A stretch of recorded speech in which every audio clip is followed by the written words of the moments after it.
Kaya alam mo na ang Diyos ay naka-smile sa bawat sa inyo. Wala natin ang Diyos na smile. Smile to Jesus. Praise the Lord, praise the Lord. At mula kayo ng umaga, pinakinggan mo sa Zooming ang lahat ng mga nagsalita mula kay Pastor Rowie, at saka kila Pastor Joey, Pastor Alex, at iba pang mga nanalangin, at maging, of course, sa huling kanina, narinig natin si Dr. Pastor Amor Robles Cadena, nakabase siya sa Vancouver, Canada.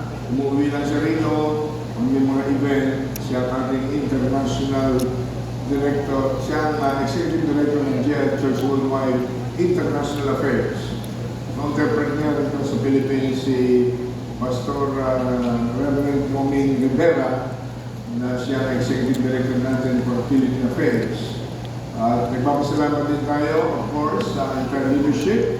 Ang ating executive vice president, na siyang napakasipag sa pagpapatakbo ng ating GIF Church Worldwide. Nasa Canada Mission siya ngayon. Si Reverend Pastor Elisha Joby Dinaria, kasama ang kanyang asawa, si Pastor Sam, ang kanyang dalawang anak, of course, si Father Ryan Joseph.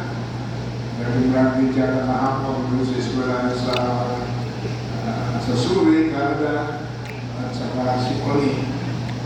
Congratulations. And of course, ang ating dalawang haligi na katulong natin, they are ministers of God in the government, si